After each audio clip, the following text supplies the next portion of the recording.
सिख धर्म में पुनर्जन्म माना जाता है, हिंदू धर्म में भी पुनर्जन्म माना जाता है। क्या इस्लाम धर्म इसको मानती है?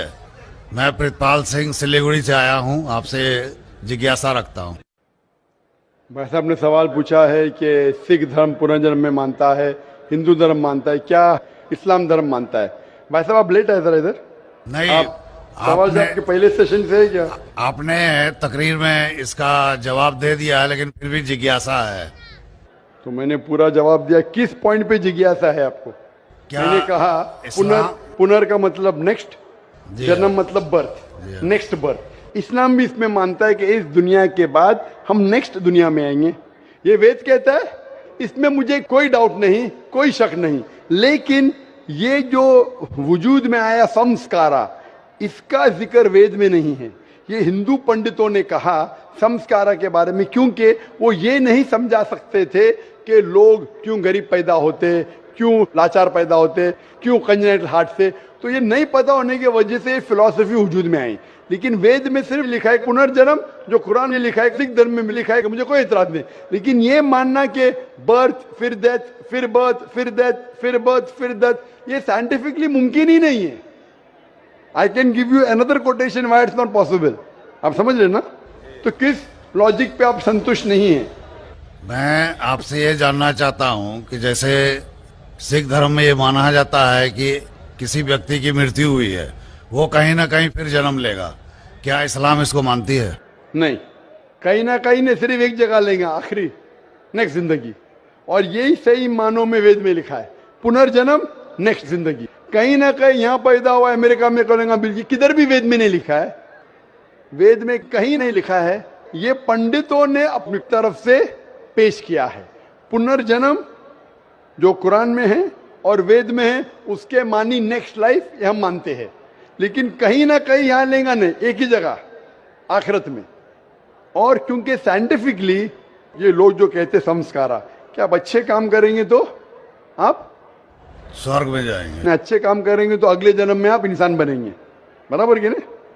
स्वर्ग में जाएंगे तो स्वर्ग में जाएंगे तो आने की जरूरत क्या? फिर स्वर्ग में रहना अच्छा ना, धरती पे क्यों आएंगे? फिर कुछ मतलब में स्वर्ग में जाके फिर वापस आते। अगर स्वर्ग में जाके इनाम मिल गया तो यहाँ वापस क्या आते? अगर नरक में गए तो वापस यहाँ जिंदगी में आके फायदा क्या? अगर आपको सजा मिल गई तो यहाँ फिर आप आके क्यों कुत्ता बिल्ली बनते? अगर आप देखेंगे आज दुनिया में क्राइम बढ़ रहा है क्या घट रहा है? बढ़ रहा है। बढ़ रहा है, आप मानते ना?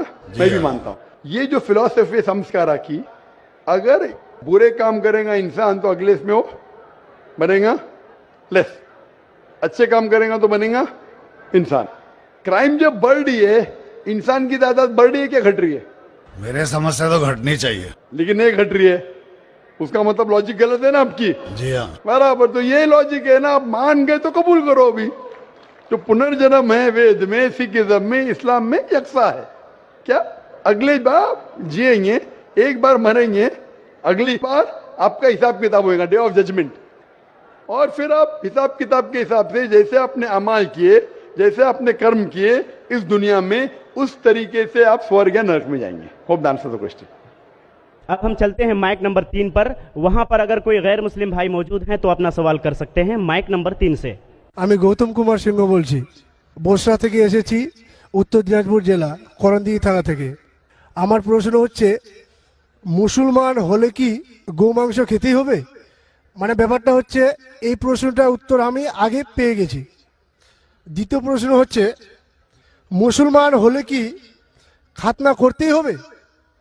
যদি না খাতনা করি এবং গোমাংস খাই, তাহলে কি মুসলমান হতে পারবো না? उनका सवाल था कि अगर कोई मुसलमान हुआ तो उसके लिए क्या गाय का गोश्त खाना ज़रूरी है? एक सवाल। और दूसरा सवाल उनका था कि मुसलमान होने के बाद क्या उसको खतना करना ज़रूरी है? ये दो सवाल। मैं बंगाली नहीं जानता हूं, लेकिन सवाल समझ गया। স্যার আমি खतना বাংলায় समझ বলছি। गया, गाय गोश्त समझ गया। मेरे बंगाली टीवी के ऊपर डबिंग आती, लोग समझते बंगाली जानता हूं मैं, लेकिन ये सवाल समझ गया मैं, अल्हम्दुलिल्लाह। भाई साहब का सवाल है कि मुसलमान बनने के लिए क्या गाय का गोश्त खाना जरूरी है और खतना करना जरूरी है क्या? ये पहला सवाल मैं जवाब दे चुका हूं कि गाय का गोश्त खाना फर्ज नहीं है। अगर आपको पसंद है तो खा सकते हैं, नहीं पसंद तो नहीं खाइए, फर्ज नहीं है। आप एक 100% अच्छे मुसलमान बन सकते शाकाहारी होने के बाद भी, फर्ज नहीं है। जहां तक कि दूसरा सवाल है कि खतना करना जरूरी है, खतना करना एक अहम सुन्नत है, सुन्नत मौक़िदा है, अच्छी बात है। लेकिन अगर कोई ये कहता है कि अगर मैं खतना नहीं करूं तो मुसलमान बन सकता हूं, हाँ बन सकते हैं।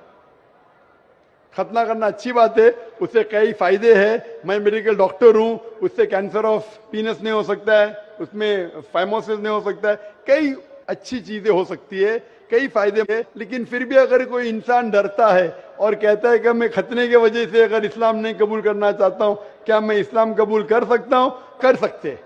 आप विदाउट खतना करके भी इस्लाम कबूल कर सकते, कम से कम इंशाअल्लाह शिर्क से बचेंगे। भाई साहब, क्या सर? आप क्या इस्लाम कबूल करना चाहते? सर हम सोचेंगे सर। सोचेंगे? है सर। सोचिए, और जब यकीन आ जाएगा खुदा एक के, उसके अलावा कोई माबूद नहीं, और जब यकीन आ जाएगा मोहम्मद सल्लल्लाहु अलैहि वसल्लम आखिरी पैगंबर है, तो इंशाअल्लाह आप उस इरादे को अमल में ला सकते हैं इंशाअल्लाह। अगला सवाल माइक नंबर 3 से, वहां पर कोई अगर गैर मुस्लिम भाई हैं तो अपना सवाल कर सकते हैं। माइक नंबर 3 से। मेरा नाम नित्यानंद यादव है। जिस बीबी को 1, 2, 3, 4 बच्चे हो और उसकी 1, 2, 3 गलती पर पति के ओर से तलाक दे दी जाए, फिर उसकी शादी ना हो और वह जिस्म बेचने वाली औरत हो जाती है, ऐसी स्थिति आ सकती है, तो मुस्लिम कमेटी में तलाक क्यों